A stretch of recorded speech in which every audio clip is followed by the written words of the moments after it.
Welcome to the Under God Project podcast. God is giving families the ability to create the nation, what it will be for our next generation. Together, we accelerate America to be one nation under God again. Before we jump in, if you like the videos, like, subscribe, all that other stuff, whatever platform you're accessing us from, and support us on Patreon. We've got a Patreon up and running. We also have a Buy Me a Coffee. So if that's something that you guys do, if you're more comfortable with that, that's your thing, go ahead and do that. We have lots of really exciting changes as far as the shop goes. Hit undergodproject.com. Go under shop. There'll be plenty of new experiences for you guys to experience, for you guys to transact on, experience. Lots of really interesting things going in there. Today we are joined by the editor-in-chief and owner of Andrew Magazine, is a dear friend of the podcast, Rickard. Eric and his family are descendants of a signer of the Declaration of Independence. Jen and I are very excited to chat with him about his great-great-grandfather all the way up about 8 generations, General William Floyd. So today, we are exploring that history. Scriptures and covenants tell us to remember. Remember the former days. They tell us to honor our fathers and mothers, and in our compact, we pledge to learn more about our family history, how to live an abundant life, and how to live an abundant and fulfilling life by honoring God and our parents. So gather your family, complete the American family experience, and to secure the blessings of liberty for ourselves and our posterity as one family under God. I'm joined by my wife, Jen. We're going to be running the podcast together. It's kind of a two-person show today, so we're really excited to be with you guys, and we're excited to have Eric again on the program. Eric, thanks for joining the program. How are you? I'm doing great. How are you both? Well, we're doing really, really well. Thanks for being with us again. It's always a treat to have you. So It's been really nice because this isn't the first time you've joined us, but we are so glad to have you back and have so much more to talk about. I feel like we could have multiple conversations with you and still not get even like a minuscule amount of your knowledge. So I'm really excited about it, and we are privileged to have you back with us. Absolutely. Just for the audience, like, we have at least one conversation before while we're setting stuff up, and then after that conversation, I went and in my notebook I've got like 6 or 7 topics I'm gonna call you back on. So just prepare for the texts, okay? Never-ending relationship. Never-ending, like, oh, we gotta have him come back and talk about Yeah, this. you have a wonderful mission that you're both undertaking for our nation. We share both our biblical roots, and we just have to do everything we can to protect our families and take our nation. So thank you. Absolutely. Well, and that's the thing. One of the things. That's a really great way to segue right into what we're starting, or right into the next thing here. Eric, we talked about it before, but I'm really excited about the latest issue of Andrew Magazine.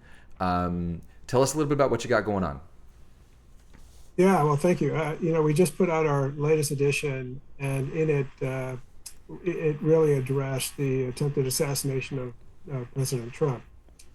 A little side story to that, everyone knows that assassination attempt occurred on, I think, the 14th of August. That was a Saturday, a very hot Saturday, and it just so happened that we were writing this article about how Trump is trying to be unprecedented, how they were attempting to take him out as a president. And on that morning, Saturday morning, I wrote a paragraph, maybe 3 sentences, and I actually said that they would try to assassinate President Trump. That was about 8:30 in the morning. At 6:12 in the afternoon, they actually tried to assassinate. And so it was, I won't call it prophetic, but it was a shocking event to me. And so we don't normally try to keep up with the daily cycle of the news because we're a bi-monthly magazine, but we continued in that article, and we talked about the ways in which the Democrats will attempt to steal the election. I lay out the means by which they'll do that, including assassination, and believe me, they're not done trying to assassinate him.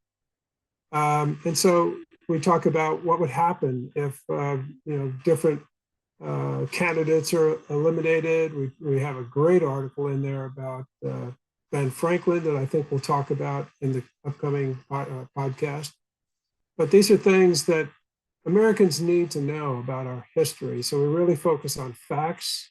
We don't write about opinions. It's not a blog style. It's a deep read. And so when people get our magazine, they find out that it sits on their table and they read it many times throughout the week or the month to come because it has some very thoughtful, deep articles in it.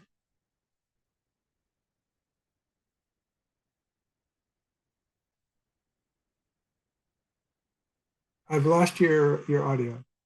I'm sorry. I forgot to push the button. Whoops. Andrew Magazine is something we highly recommend. We've got some announcements about that. We'll talk about that a little bit later. I love that it's so evergreen because then, like you said, it can just sit on your coffee table, but it can stay there forever. It doesn't have to just be for September. It doesn't have to be for March of 2020. Yeah, the articles are largely timeless. We do put some seasonal things in there to kind of lighten it up a bit. Mm-hmm. But the more serious articles are truly timeless. Right. Well, the art is really amazing as well. It really is fantastic. Thank you. Our graphic director, and he's a co-owner of the company, is also known. People can get to him on his website called The Commander's Artist. Oh, wow. Oh, wow. Gee, many The Christmas. Commander's Artist. The Commander's Artist. And he produces tremendous artwork, a lot of it on commission, and some he does for people who are trying to raise money. The last painting that I helped him sell at an auction was one of him. It was a painting of Lieutenant General Mike Flynn and President Trump together. Oh, wow. That painting sold for $50,000. Jeez, you guys are awesome. Those are sweet looking. These are so cool. Do you want to? Can we use the browser on that Can I one? use the browser on that one? Did I click this one? Okay, it's on this one. Let me Nope. see if I can change it to. Spur of the moment, we're gonna one make change second. because this So is it's, cool. yeah, it's good stuff, guys. The Holding out on us. Commander's Artist. Yes. Oh my goodness. So this is the artist that does Andrew Magazine art. Phenomenal. These are so stuff. cool. The Heart of a Lion. The Kennedys. Oh, we man. got to get you in on that one. We got to get a podcast on the Kennedys. Again, just so many things we could dive into here. Oh my goodness. So What kind of an artist is he? What? Huh? I mean, oil on canvas. It's What all kind digital. Okay. It's all digital. I think you mentioned that. That's right. Those are so cool. These are phenomenal. So Donald Trump has some of these paintings in Mar-a-Lago. Wow. General Flynn has several of them. Mm-hmm. We did one fundraiser we did where Tony Orlando was there, and so we made Andrew Magazine commission 2 identical paintings. There's only 2 that exist, and it was a painting of Tony Orlando in his younger days in a colonial kind of uniform. Oh, Right. that's so cool. I bet he loved that. He did. He almost came to tears on that. Yeah. Too many Christmas. That is That's phenomenal. so fun. Okay. So if you have anyone who's a great contributor to you and you want to honor them in some way, we can arrange to do that. Honestly, I know I've got to get you. I know who I need to introduce you to. Like there's somebody I need to introduce you to because he's got a very interesting mission. We'll talk about it later. I think I know who you're talking about. Yes, a very interesting mission. We'll talk about it later, and it talks about it's right in your wheelhouse. So, that's phenomenal and fantastic. Tell us a little bit about what we're seeing with the scriptures, and you've got some things here as well. You've got a new word here, unprecedented, which Yes. is the extermination of a president. I'm going to let Yes. you speak to it. Well, this is the cover of our current edition. It didn't escape our attention that the flags got tangled up at that event and kind of looked like an angel over President Trump. This image, of course, has been seen in many different ways, but what we tried to convey through the biblical references that you see on the page are that God gave his one and only begotten Son right? And so we saw that, and you see the streaks of light, which are sort of angelic and holy, beaming down upon President Trump, his bloody face and his ear. But we also see his defiant nature, his much like God, God can be kind of slowed down, and his ways can be redirected, but he will not be deterred. And so Trump, in his defiant nature, yelling, fight, fight, fight, I think is a story yet to be told. And so we have much more to say about it. That's fantastic. Now, I love how you were writing that morning. You were just writing about a possible assassination attempt, and I think we all kind of knew that it was like something was going to happen after lawfare, et cetera, et cetera. Something was going to happen, and so you writing that article at that time, and then something happens, but realistic, but more than just the assassination was attempted, is that realistically God preserved his life. And there's, I mean, it's clear and obvious. Tell us a little bit about the scripture references you guys have up here. Yeah.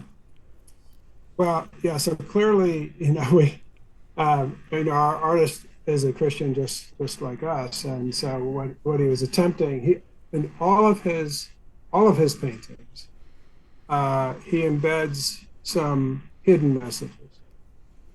So they're never just straight up paintings. And if you ever go back to his website, you'll see that he's embedded some little message into it. So, in these instances, what he was trying to convey was that, God has his hand and his providence over Donald Trump and the nation. What we need to do as a nation is sacrifice ourselves, at the very least, show up and vote. I mean, a man nearly gave his life for our country to be our president, and we owe it to him to show up and get him into office. Excellent. And tell us a little bit about the word that you use here, unprecedented. Yeah, so we thought a lot about the attempts to eliminate Donald Trump, both through 2 impeachment trials, criminal prosecutions, civil prosecutions, and there's no limit. There'll be more to come. Mm-hmm. So they've tried everything they possibly can to get him off the ballot, to make it so he can't run and he can't win. And they've been foiled at every attempt. Rachel Maddow famously said that she couldn't get over how lucky he was. And so, it's like, this is not luck, right? It would be a mistake to consider this luck. And there are justices who actually do care and do their job. And so too often it has relied on getting to the Supreme Court to protect them. Mm-hmm. But, when we look at all the injustices, the last thing they hadn't tried was to assassinate him. Mm-hmm. And so this was their most dire attempt to eliminate a political opponent. Mm-hmm. And each time, talk about luck, right? Providential, God's hand over his life. He was within literally millimeters of having his brains blown out, and he survived. Mm-hmm. Mm-hmm.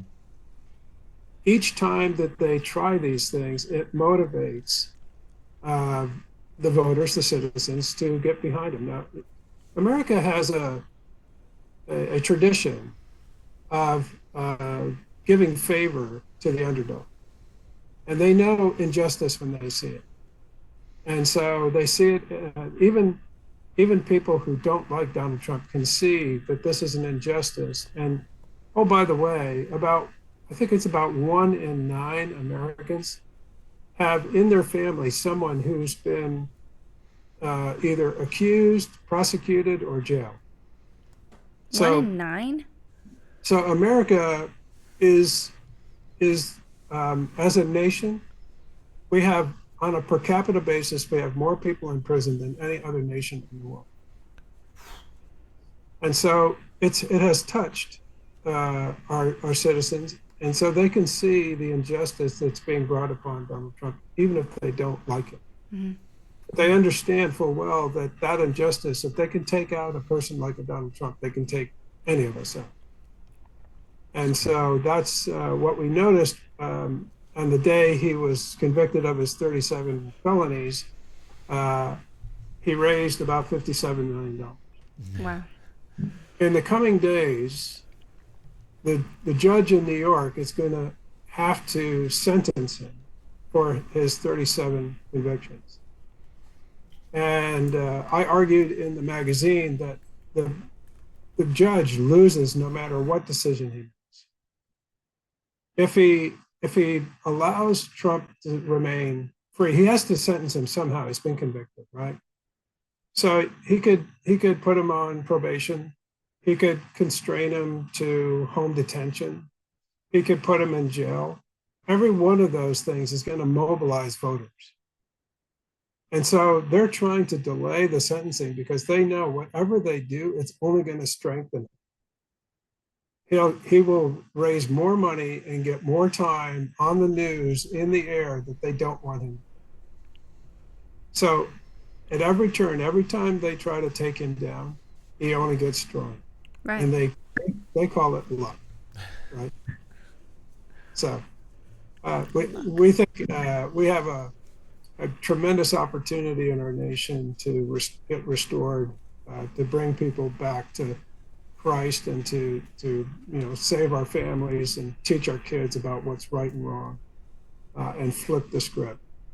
I do remind people though that even if Donald Trump is reelected, he'll only be in office for 4 years. Mm-hmm. Now he'll be a lame duck president the entire time. What makes you say that? That's a little bit of an oddity, but because he's a lame duck and he doesn't have to worry about being reelected, he can act with a little more fury than he might otherwise. And that's what we would hope. Yes, sir. Now, with all of that in mind, you actually submitted the unprecedented word somewhere. You want to share a little bit about that? Yeah. Do you have the graphic for us? I do. Yes.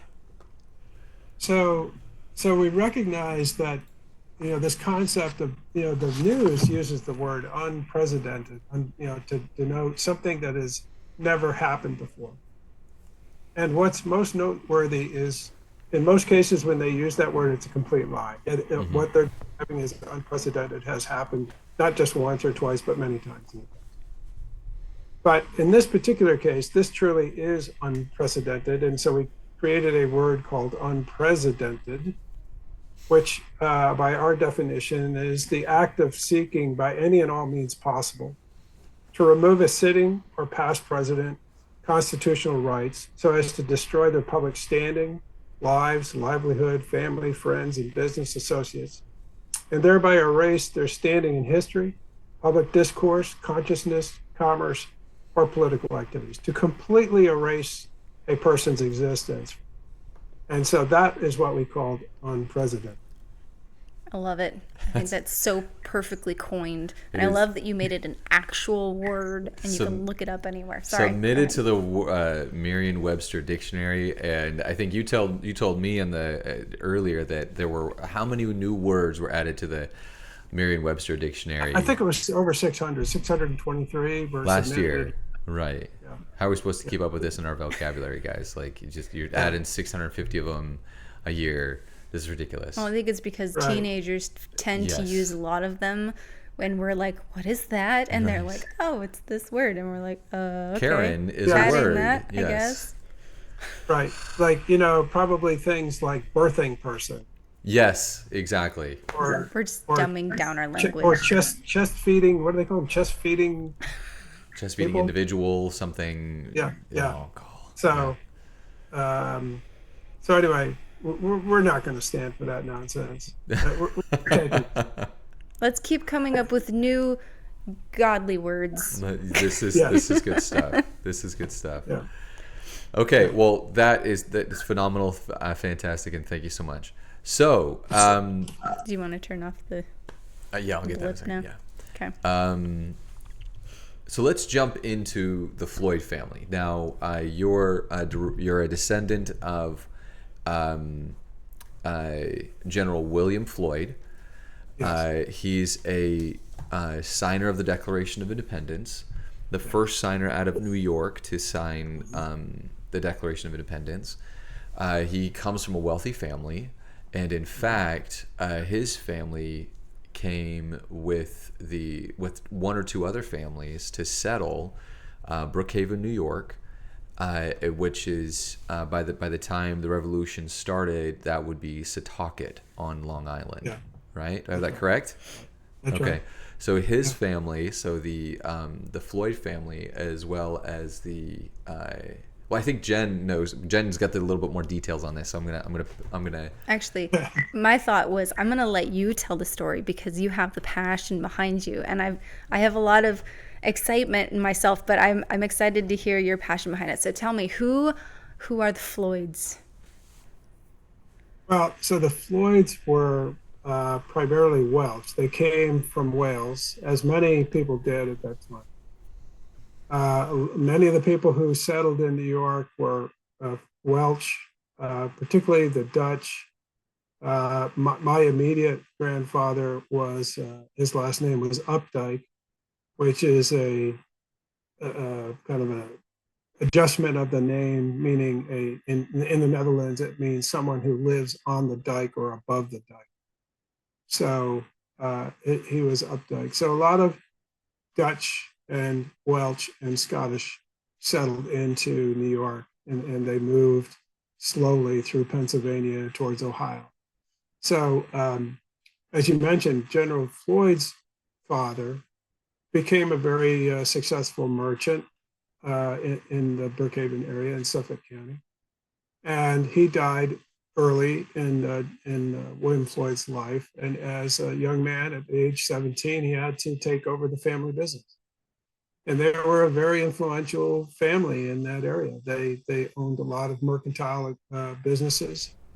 And they also had a wharf where they could ship things out of, both to England and to the other New England colonies. And consequently, because they had ships, they also had fishing. And so they were, as a young man at 17, while normally he would have gone off to school, he never went to school. And he ran this business, and he became a very influential person in his town. And he, as time prevailed, as he gets to be in his late 30s and early 40s, now the issues with the British Parliament and the King came to fruition. And so he was called upon as a leader in his community. And as you mentioned, Jen, he was the first signer from the state of New York. They were a bit delayed. There were two that signed from New York. And they were waiting upon the New York colony to give them permission to sign. So it was some days after some of the other signers did that they signed. That's why you would find his signature a little farther down in the list of signatures on the Declaration of Independence. Now, so this is an enterprising family that has come to New York very early, like in the middle 1600s, like 1624. They came with, and they settled Brookhaven, Setauket, with the Woodhulls and the Strongs and the Smiths. But one of the things I found really interesting about William Floyd is that he really liked to throw parties for his friends. So they were a very strong family center for the rest there. But they were an enterprising family. He had a very big home by American standards. Uh-huh. He was a very wealthy person, and he loved to entertain with people like Adams, John Adams, and others, because he wanted to have a conversation, have discourse with them, and learn from them. And while he wasn't formally educated, he was very well informed about the times, and he was, very well connected to people who were certainly more educated than he was, but who were active in their own politics across Massachusetts and the colonies. So one quick question that Jen wants to with this. What's been really fun about this journey, this educational journey, is we both have jumped in, both jumped in at the same time, and so there's a bunch of stuff that we're going to go through together. What was the canning company that we recognize today? Oh yeah, so now this goes forward from General Floyd to about 5 generations later. Okay. That would get to that would be my grandfather, right? Well, I guess even my great grandfather. They started. So that was the Floyds and the Olneys. My father was an Olney, and they, in New York State, in the land that William Floyd had been given, they established some farms and they started a canning business. And they were very much consistent with the Floyd tradition of farming and loving the outdoors, hunting and fishing. They all the generations of the Floyds have lived for the pure enjoyment of hunting and fishing and being outside. And so this canning business took place, and they created a very successful business. And you'll find if people go out, they could search for the butterfly label. And maybe Jen, if you're able, or Andy, you might be able to find it now, but there's a Floyd canning label that's very famous. You see it, people have actually improperly used it. It is copyrighted, but it's been used over and over. I find it everywhere. People put it on magnets on refrigerators. So it's Floyd canning? Yeah, and it's kind of a beautiful yellow and orange butterfly that they used, I think, for squash. And it was put on a big squash can. And so he's looking it up right now. Yeah, today, that canning company exists today, and my brothers and my stepbrothers and their a couple of their cousins run this business, and it's now a food processing business, and it's okay. GJ only food processing. Got it, GJ. Okay. Now, if I remember correctly, this has been in production for now about 90 years, right? So that's quite a long time, especially for a canning company. Yeah, easily. It could be well over 100 years. Yeah. That's so wonderful. And I love that they've all stayed within the productive business of it comes from farming and agriculture down to canning and food processing. I think that's beautiful that it's consistent. It all has to go down the same vein. Yeah, to this day, I don't think anyone in America could eat a kernel of corn or eat a green bean that hasn't gone through our family's food processing line at a production. That's so awesome. So even if you, I think I found something. You tell me if this is right. Did I put the wrong button? Push the wrong button again. There it is. Okay. Let me see if I can get this. We're gonna do this on the fly, guys. That's a Floyd. Yeah, it is. That doesn't look like it. Well, that's a different one that I was mentioning, but is it? Yeah, they're similar. Yeah, that would be one of their labels. It's not the most famous of their labels. Okay. I might need to do. Other research. Yeah, now you're starting to see the butterfly brand, right? Oh, this is the butterfly brand you were talking about?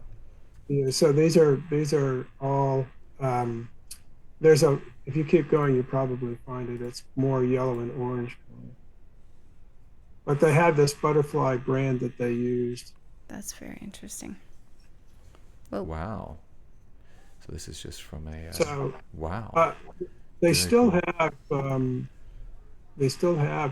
actual labels from back then. Okay. That would be so neat to see. Mm-hmm. Do they have factory tours or anything currently? No, I'm sure if somebody drove up and wanted a tour, they could probably get one. But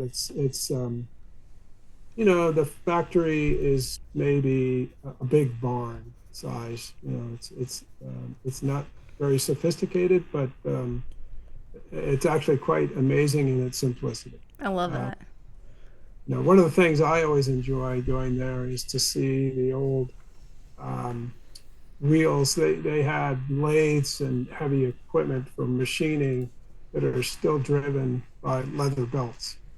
And um, I was always intrigued by that, the big, heavy-handled wooden levers that they use to turn on the machinery and Hmm. get the belt going. And I would take my children in there so their grandfather could give them a tour and show them how it all worked. But now they have, modern welding equipment, sandblasters, and electric motors, and so it's pretty modern. But I asked them, do they still use the old belt-driven stuff? And they said, yeah, every once in a while, if we have something that's really big that we have to do, we'll use it. So That's so neat. I think this is going to be a future episode of our S'mores and Stripes sister podcast.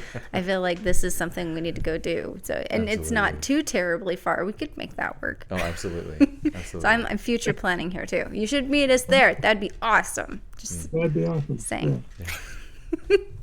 Are you ready to move on? Yes, we can. Okay. Because What have you got on your mind right now? Okay, I kind of wanted to go back a little bit. Now we mentioned that William Floyd really liked to host parties. He had a big house, which it started small because Nicole. Sorry, this is really loud. It started small because Nicole didn't need that many rooms. From what I understand, there was only about 6 when he first designed it, right? Yeah. And then William himself added a few more, and he added extra rooms and ballrooms so that he could host all of his friends. And I'm sure, and this is kind of my question here, did he have friends that were sympathizers to the British cause? Or loyalists, I guess I should say. So the answer is yes, but you have to remember, everyone needs to remember that the colonists of the time were loyal, members of the crown, right? They supported the king. Right. And Americans were very prosperous in that time. If you look at the history, the American population in the colonies had the highest gross income of any individuals on the planet Earth. Mm-hmm. So they were not only living in a land of great, promise, of great prosperity, timber, furs, all sorts of natural resources. So in many ways, life was very good, and England was a great trading partner.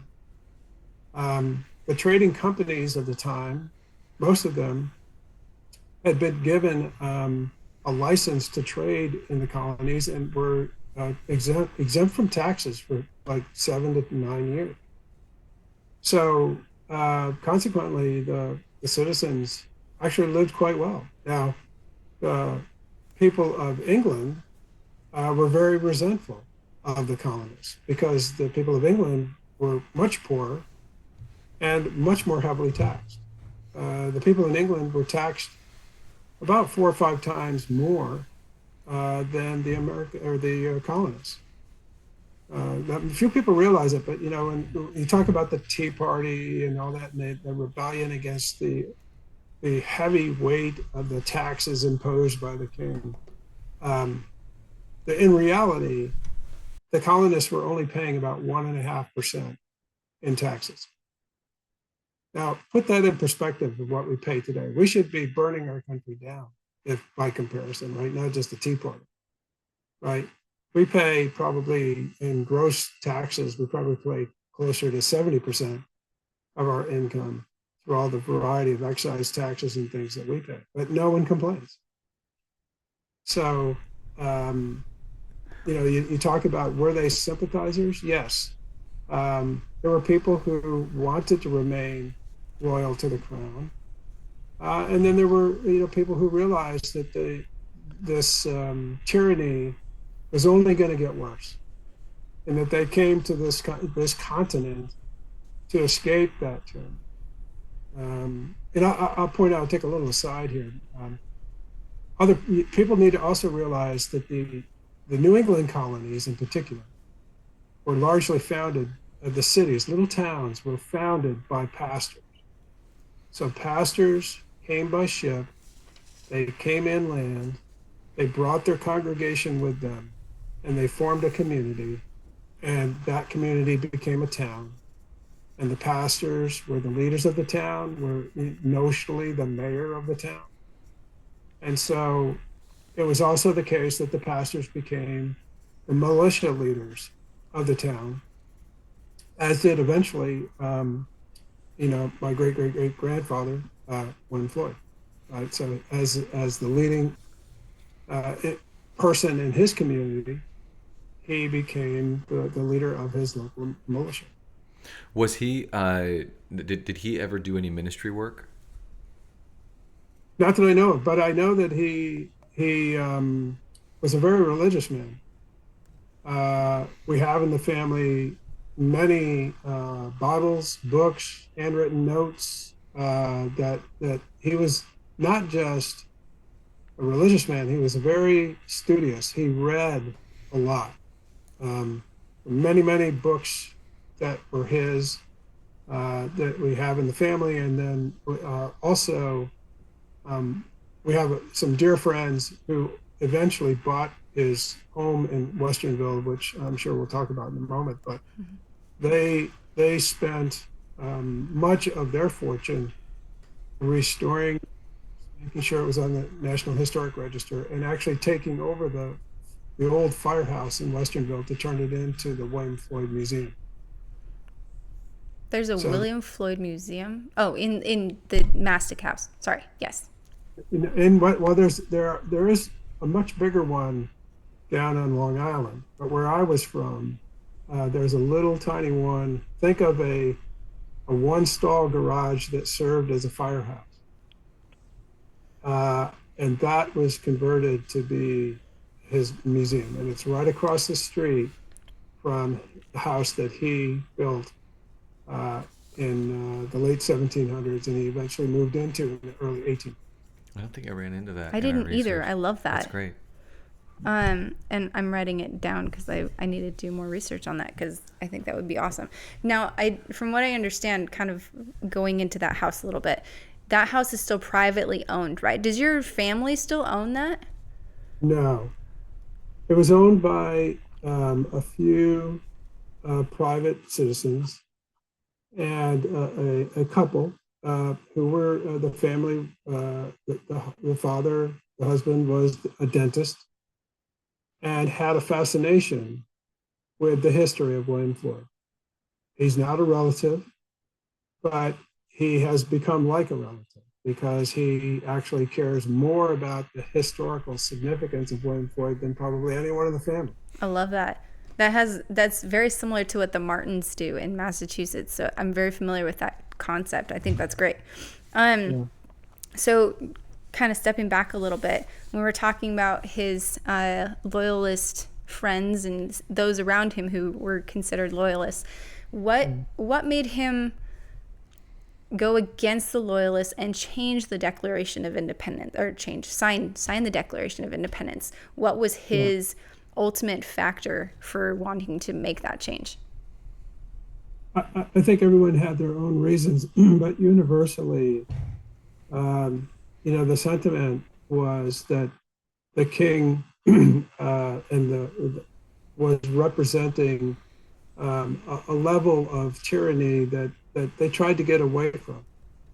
So that the people who came to the colonies and gave up everything to leave Europe came here with this newfound sense of freedom such as the world had never known before. So when they, imagine that we live in communities where, by and large, we get to make all of the rules, our own rules. We get to hold each other accountable, right? At the center of those rules goes right through our local church, our synagogue, right? So everything is administered and managed and overseen by the members of the church. And so it was a extraordinary freedom with, under the guise of England as, the sort of a protector. But, we had just come out of the prior wars, and so the French and Indian War, and so that had taken its toll on both us and Britain, and so I think the colonists realized that we didn't want to be saddled with this king who could just decide on a whim whatever they wanted to do, and we had no vote, right? That we had no say. So I think, the New Englanders, the New Hampshire folks got it right? Live free or die. Mm-hmm. And so I think that sentiment existed throughout, certainly the New England colonies. Virginia, where I live, was a bit different because it was much more closely aligned with the crown. Virginia was the largest of the colonies in terms of population, and they're much more naturally aligned. Mm-hmm. So, so I think the New England states, the primary thing that they cared about was trade, because at the time, like the colonies produced maybe a few tens of thousands of tons of tobacco or cotton or sugar that was traded with England. Mm-hmm.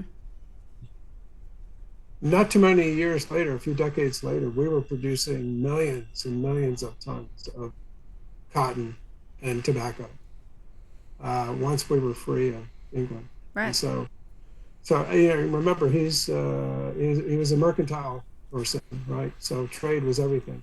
Yeah, exactly. And that makes total sense. And I love it's interesting to see why each signer had their reasoning for signing. And because at the beginning, I think they fought it and they felt like it was unnecessary, especially for somebody like William Floyd, who's extremely wealthy and his business was being extremely successful. I feel like that, in a way, it took a lot for him to finally come down this road to see we need a change, right? And it's not the king who should have power over what we choose to do. It's our individual communities. It's our individual magistrates and those who should have the power to be able to dictate that, or those who vote for that to happen. So I feel like there's definitely that long road he had to go down in order to come to it. So it's interesting to see how his story turns out. Now, there are many people who remained loyal to the crown, even during the revolution. Yeah, absolutely. Well, and I feel like that's kind of how it is today too, because they're almost brainwashed. The people of England were taught that the king is more powerful than God in some cases. He had the dictation to say what would happen, right, and over the church. So they were brainwashed to think, well, that's how it's supposed to be. Now there's a lot happening now where people are feeling that the change is happening, where the government is in control and they're the ones who are supposed to be telling us what to do. And they've forgotten that the government is made of the people, made from the people and for the people. And so they're almost in that same mindset where they're like, I'm just following what the government says to do because that's what their job is, right? Exactly right, Jen. So the people today look to the government to provide too much. Right. The people of New England provided entirely for themselves. There were taxes at the time on land. There was taxes on sugar. There were taxes eventually on tea and tobacco and other things. They did put taxes on free servants, and they put taxes on horses that weren't used for commerce. So if you just had race horses, there were taxes on those horses. So there are a variety of little taxes, but they were all imposed by a distant king and a parliament. Right. And, and, and the people said, well, what are they giving us in return? So, Well, and from what I remember, they weren't allowing the colonists to have any say in what would happen in the mainland, right? And so they were treating them like a distant party. It was more like we're just having you over there for vacationing purposes, but you don't actually get to say anything. So we're going to tax you, and we're going to add all these rules and laws to you, but you're not allowed to help over here with whatever we've got going on, because you're separate already. So in their minds, it's like, since we're separate, why aren't we actually our own body? right. Well, I encourage anyone who hasn't been to Williamsburg, Virginia, to go. Right.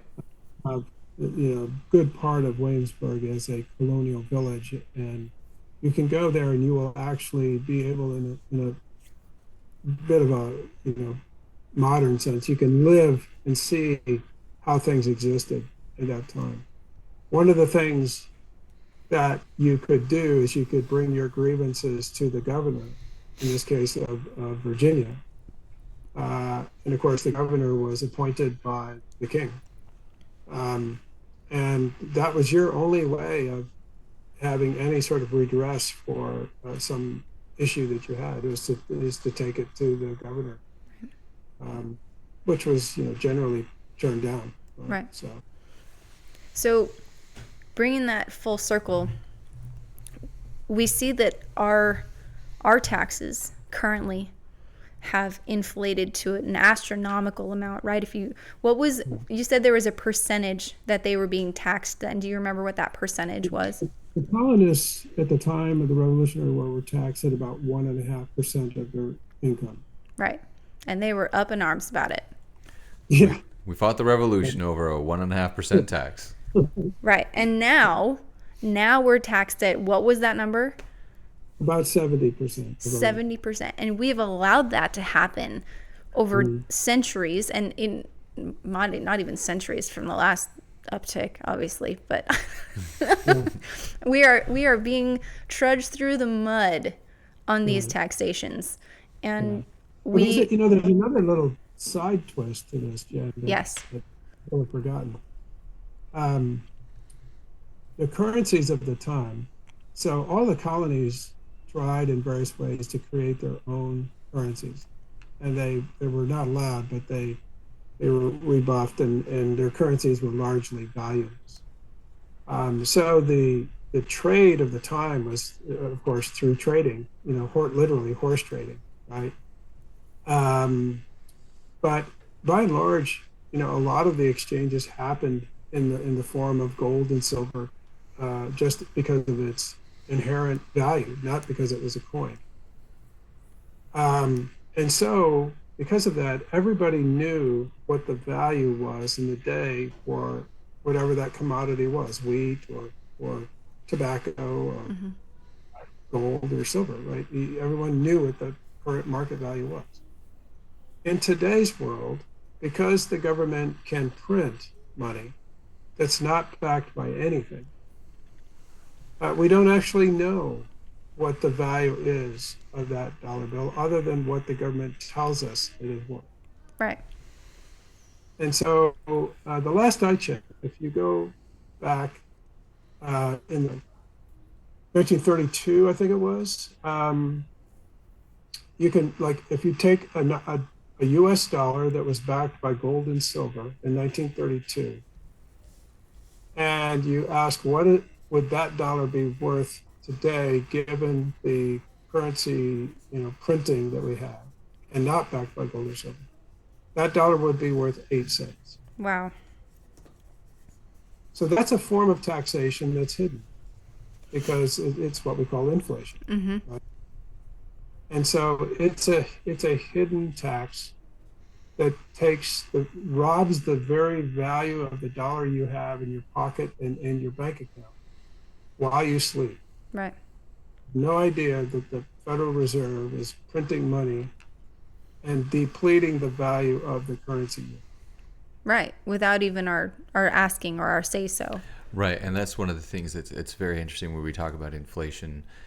Inflation affects us very directly because it inflate or it dilutes the value of your labor, right? So you go to work for a certain amount of hours, you get paid a certain amount, right?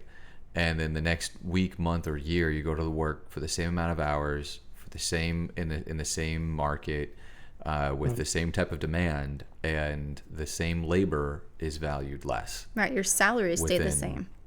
Correct. But because of inflation, it doesn't equal what your demand is now. Well, and that goes across salary, and it goes across hourly wages. It goes across all wages because it's just an inflation of the dollar. Precisely. When we're unnecessarily printing more money in order But to go back to that 1932 case. The dollar today is worth 8 cents. It has lost 92% of its value. And then of the 92% of the 8% that's left, the government is taking 70% of that today in taxes. Which is outrageous. Right. So, and yet, time and time again, Democrats in particular, urban progressive Democrats, are completely comfortable. In fact, they have an insatiable appetite to spend other people's money. Oh yeah. Well, it's not theirs, so why not? Right. You don't have to worry about it if it's not yours. Yeah. So anyway, these are the kinds of factors that I think the colonists, like General Floyd, understood that what was coming. I don't think they could ever imagine that it would have gotten as bad as it is today. But I know full well, based on their writings that they left as documented history, that they could see what was going to happen. And they did their best in a few words of the Constitution and the Bill of Rights to make sure that it was at least delayed, not permanently prevented, but certainly delayed. Right. Let's go ahead and head back. We're going to talk about William Floyd in his political season. Now, he had a vast political season, but like you said, he was highly uneducated. So how did he end up getting into politics to begin with? Well, he got into politics because he was probably the most well-known, influential man of his era, right, in the area in which he lived. So it was natural for him, as a signer of the Declaration of Independence, to also become the first congressional representative in the 1st District of New York.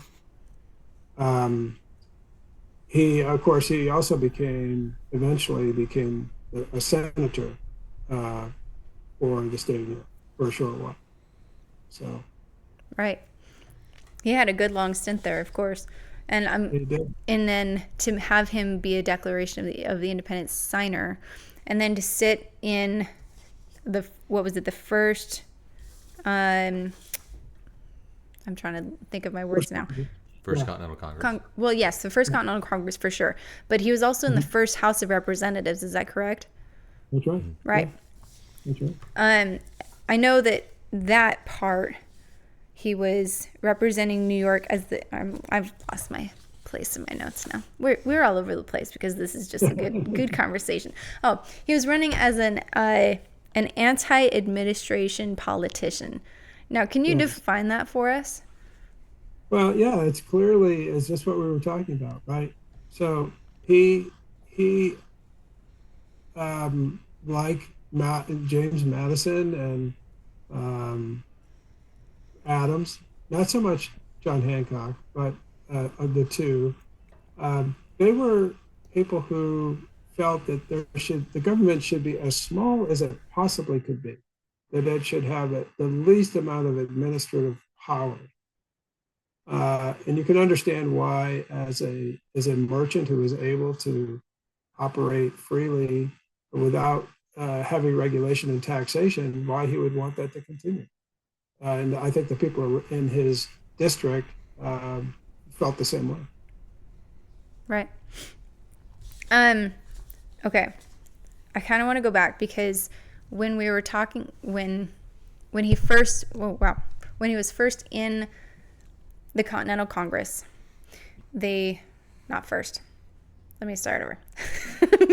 When they signed the Declaration of Independence, it was only a couple of months later that the British had invaded New York and Manhattan, and then they had taken over Long Island. About 2 months later. Yeah. I'm sorry, say that again. It was about 2 months later. Right, about 2 months. Yeah. What happened to his home on Long Island during that invasion? Yeah. So they came in, they took over all of his land, his business. They basically took his home and turned it into their regional headquarters. But before they vacated at the end of the war, they destroyed everything. So, he had to escape. But once he signed the Declaration of Independence, he was a wanted man. He escaped pretty hastily across the Long Island Sound to Connecticut. His wife and children stayed behind. They eventually, pretty quickly thereafter, also had to leave. And the British came in and took over. But he had to seek hiding and security to survive, and he lost his entire livelihood. Right, his family went into hiding. Now, there's a little bit of speculation there. I apologize for the delay in the camera because it shut off. My little helper went away. But there's a little bit of speculation that says that his escape and his wife and family's escape happened by the assistance of Caleb Brewster, who we find out later is a leader of the Culper Spy Ring. Yes. And that's a jaunt all on its own. We can go down that later. But I find it interesting that Caleb Brewster also grew up in Setauket, which is that part of Long Island that they're from, the Brookhaven area. And he fled to Connecticut first, and he comes back to help those across who could. And it was just a little whaleboat that he was using. Yes. So, go ahead. It is a bit of famous history that there was this Culper Spy Ring of which the relatives of William Floyd were participants, as well as close friends and neighbors.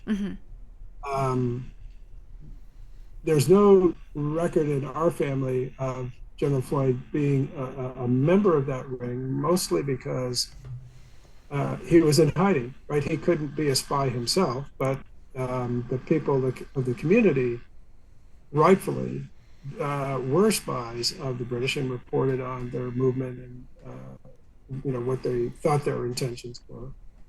I have no doubt that William Floyd was part of the pathway by which information flowed, but I think what you just recited is accurate. That the people who assisted in their escape and their safety, provided safety for them, were certainly members of that spy ring.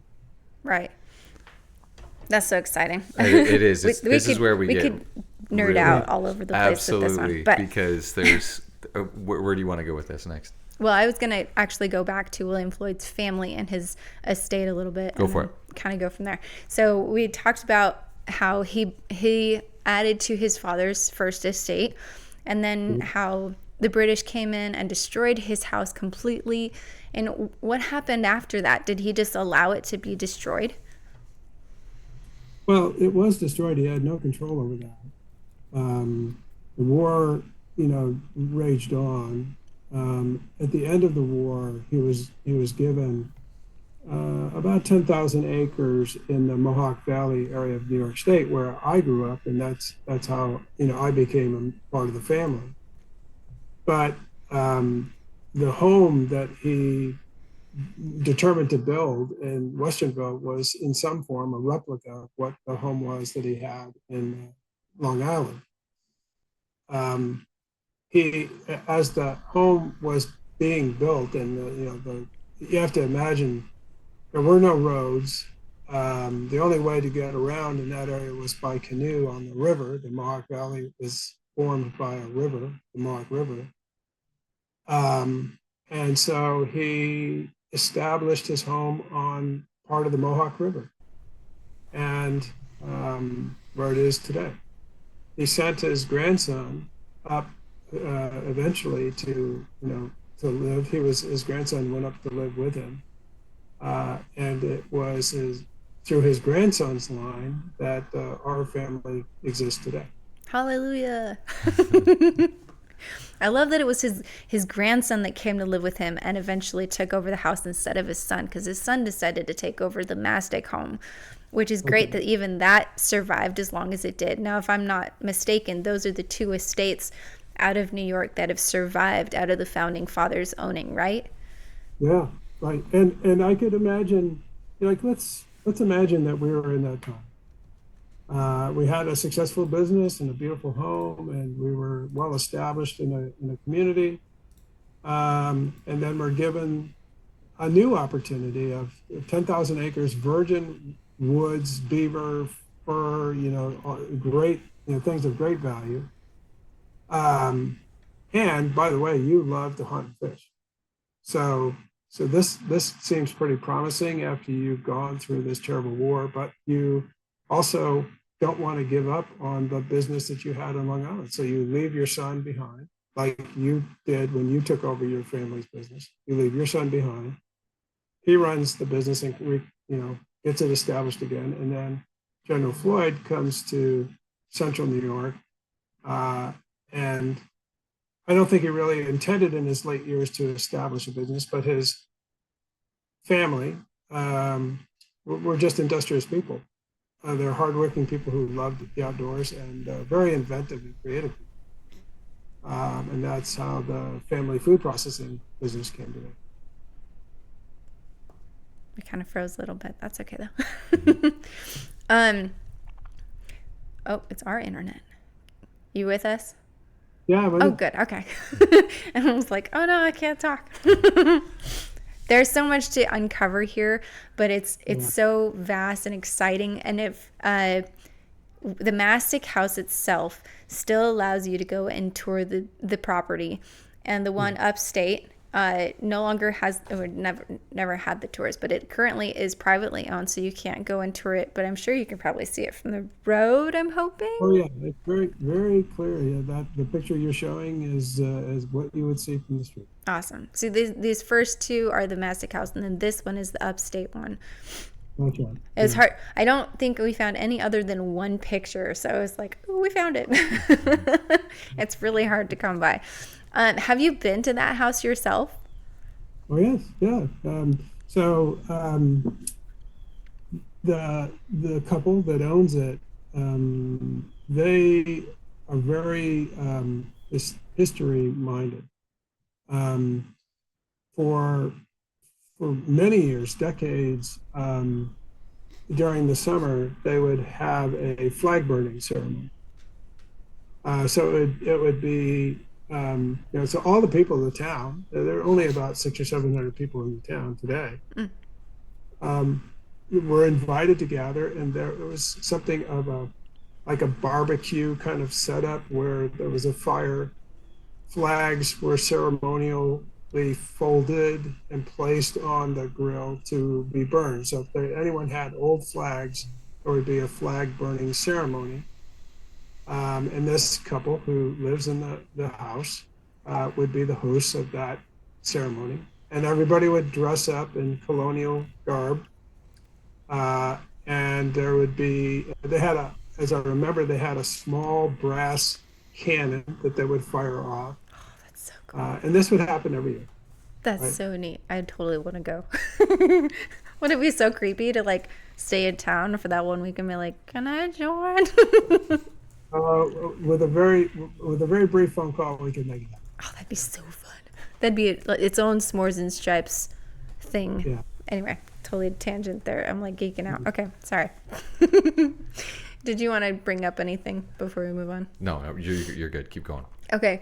Now, I know we talked a little bit about Culper Spiring, and I kind of want to come back just a little bit because there's a lot involving his family, which I found interesting because his mother was Joanna Strong. Joanna Strong was her second wife, yeah. Do you want to, the history on that part a little so better? Joanna Strong is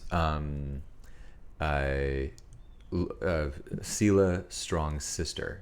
So Selah Strong is Mary, or sorry, Anne. Did I say William's mother? I meant William's wife. That's correct. I'm sorry. William's I need wife. to back up and replace William's that. wife, William's second wife, after his first wife dies, is Which- Joanna Strong. I don't think we covered that, but she died during the war while his house was being used by the British. So after the escape, she died while she was living in Connecticut. Is that correct? Right. Okay. So then he remarries Joanna, and they have 2 more kids. Sorry. Yep, Joanna is bring from back. the Strong family. So the one of the things that I love about, as we've been studying, we've been watching Turn, the show, and it's a whole new light on that, because Floyd is nowhere in the story. However, the entire town is, and as we've been studying, the Floyd family, Setauket, Brookhaven, we run into the Woodhulls, the Strongs, the Smiths, And the Woodhulls actually immigrate with William Floyd's great-grandfather from Wales. So he and 52 others come together. So there's that direct lineage. And then I believe the Woodhulls end up in their family eventually. Exactly. So the Strongs,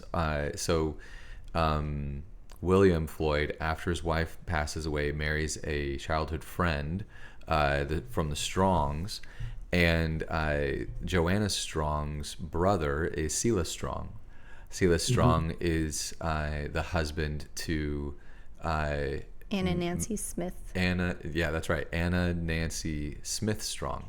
Now she is Culper 355. 335. 335. 335. 335. 3. I swear we know. One of the other ones.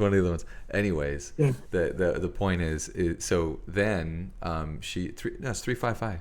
It's 355. Yeah. Okay. Culper 355. She's the one who puts the petticoats on and this is Benjamin Talmadge. We'll get to that in a second. She's the one who flies the petticoats to tell the spy ring where to go to pick up the communication, right? So this is her right here. Right. And so as we're watching that, we're like, wait a minute. William Floyd's in the dead center of the entire thing. So he's married to everybody. Like his son, so his daughter is married then to Jen's got the look on her face. Looks like. Do you want to tell this? You want me to tell it? I do know this story, and I want to get her name right. I think it was Ruth. Okay. Mary. His daughter Mary married Benjamin Talmadge, who is the founder of the Culper spy ring. Right. We're like, okay, Floyd. Okay, William, you're in the spy. If you weren't a spy now, before you're a spy now. Well, right? Like, he at least supports them. right. Yes, he supports. Yeah, he's certainly in the center of it. Right? Exactly. Yeah. It's so. I mean, when as they all know each other and all that other stuff, it's almost like, you know, it's interesting because we were talking off camera. We were talking earlier about how William Floyd is his personality. He's very stoic. He's very dutiful, and so as much as he's not a spy, which he's probably not, but at the same time he's very focused on being the politician, the representative in the Continental Congress. Now, the first and the second Continental Congress, keep in mind, was an illegal Congress. This wasn't one that the British Crown was there, so it's easy for us to forget. So he was doing something secretive. Right. It's easy for us to forget that these representatives were secret representatives. Right. Yes. They were illegal representatives that were put together, and then they subjected themselves to a series of rules and regulations that they created. And so his duty was not necessarily to be a spy, but he certainly married and had children that were. But his job was to go and to be into Congress. And so it's been a very interesting educational journey. But you've got something you really want to share about with that. Oh, she's telling. So I think that might run in the family, though. Eric, is that the case? Just a little bit. Well, yeah, I was going to say, knowing several generations of the family, and their similarities, I can only imagine that General Floyd was likewise, like the living relatives that I knew. Uh-huh. They were stoic in nature, um, ploddingly hardworking, um, very thoughtful, very calculating. Mm-hmm. Um, and so, if you worked with them or watched them, they didn't seem like they were exerting a lot of effort, but they were methodically, calculatingly plodding forward to where they wanted to be. I can only imagine um, that William Floyd was probably a very quiet, thoughtful man, very well read, very studious, but not well educated, um, and would speak only when he felt that he had something valuable to say. I think many of the characters of the time, like a John Hancock, who was never short of words, uh, probably took up most of the oxygen in the room. Benjamin Franklin, I think, was the thoughtful statesman again, who was fairly quiet but very, very learned. I mean, so Benjamin Franklin, in contrast to William Floyd, was incredibly well educated and intelligent. I had studied um, governments of all forms through history, as had James Madison and Thomas Jefferson. So, those individuals were the experts in governance and what worked and what didn't, and what, how we should frame our government. I think my relative, William Floyd, was probably more a student of them, but was wise enough at 40 years old to see that this was truly a unique undertaking, an experiment to create a nation. So, the other thing people don't realize, other than Benjamin Franklin, most of them were very young. Yes, absolutely, exactly. Young or ill? At 40 years old, Young. William Floyd would have been one of the oldest. Mm-hmm. Franklin was already old. We could dive into, there's so many different routes we could go in with that one as well, but you're absolutely right. Most of these, most of them are very young. Mm-hmm. We talked a little bit about Virginia, and we've had Steve Remmel on talk about the Lees of Virginia. And so as we're talking about all of these different families, it's really prominent families that dedicate their lives, their fortunes, and sacred honor for the cause of liberty. And one of the things that the constant theme that we keep seeing throughout William Floyd, as we're studying William Floyd, is one, he doesn't do things on his own, right? He does his job, but he relies on his family at home. Because he one of the things, we didn't bring this up, but one of the things that was prominent, what he was known for, was always being there.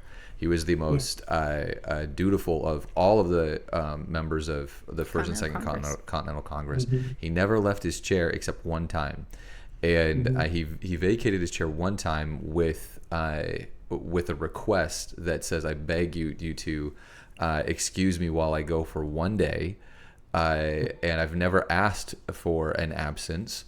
But in the meantime, everybody else would be going home and coming back and forth. I mean, or John Adams would definitely go back and go home a lot to be with Abigail, and we have these long letters. We don't have romantic letters between William and his first wife. Well, the question is, we don't. I don't. I know, right? Do we know of any?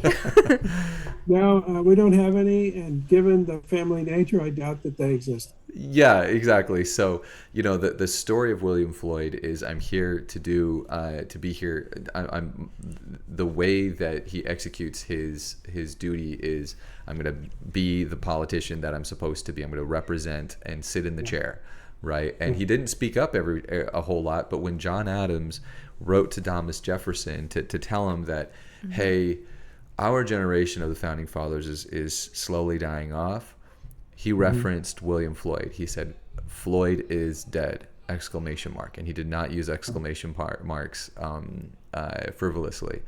He said Floyd is dead, and then the rest, and everybody knew what that meant. That the one guy that they knew that was always there, who served on several committees, who was very influential, even though he wasn't, bombastic or loud or obnoxious or anything like that. Most of the time, quiet and listened to everybody, knew what everybody was interested in, and he was dedicated to the cause of liberty through what they were doing in the Continental Congress. He was always there, and so he was the staple that kept everybody together. Few people appreciate those kinds of people. That every organization needs these sort of steady, get it done kind of people. I was once in a corporate meeting where we were discussing getting rid of some people who were like that. They were not the flamboyant, obvious go-getter kind of people. And so some of the leadership wanted to get rid of them. And I interrupted them and said, does anyone in the room know who Red Adair is? And they I kind of remember that name. I said, well, Red Adair was the guy that they called in to put out all the oil rig fires in Iraq when we set the place on fire during Desert Storm. And nobody remembers him. But, when you need a fireman, you don't ask what their name is, right? They come and they put the fire out, right? So right. The company needs, every organization, like the colonists, needed these firemen, these people who are going to get the job done. People you can just rely on to do exactly what they're there to do. And that's one of the greatest legacies that I think that William Floyd and his family leave behind is steadiness, it's readiness, loyalty, production, the ability to be trustworthy and relied on. It's been really, really fulfilling because we're Jen and I are studying this with our children, and so a lot of things do have to boil down to the values that we're able to share and pass off with our children, right? And it's not our legacy, it's not our family, but it's still the values and the values of families that have gone before and have given us the liberties that we have today. So anyway, this has been a really, really fun conversation. Sweetheart, are you what are the things? What are some of the things we haven't talked about yet? That was the most of what I wanted to cover. Is there anything that you wanted to bring up that we may have missed at this point? No, I think we've covered everything. I mean, my reference point, of course, is the understanding the nature, particularly of the men in the family, and the likelihood that their nature is in large substance a part of what William Floyd's nature was. And so I think it's probably true if you look at Jefferson's descendants or Madison or any of them, that their descendants all carry forward a nature similar to their grandparents. It's always interesting to be a part of something like that. But I'm always reminded that, as American citizens, none of us are different. In large measure, we're the same. We may have different genetic lines, but, people who are what we call, again, patriots, these are patriots or people who are honorable people who think about giving for their nation before they give for themselves. Those people are really, we have lots of patriots in America today. The concept of patriot has become a bad one. They equate patriot with insurrectionist. Mm-hmm. Well, William Floyd was an insurrectionist in his day. And our Constitution actually requires of us as citizens to stand up and to, when necessary, take back our government. in the present day, we're approaching that point. And the means by which we will do that is through the next constitutional convention. Mm-hmm. And so that would be another topic well worth exploring. Mm-hmm. Because if we're about halfway there, we have about 19 states already signed on to mm-hmm. having a constitutional convention. We need, I think, another 18. So we are slowly chipping away.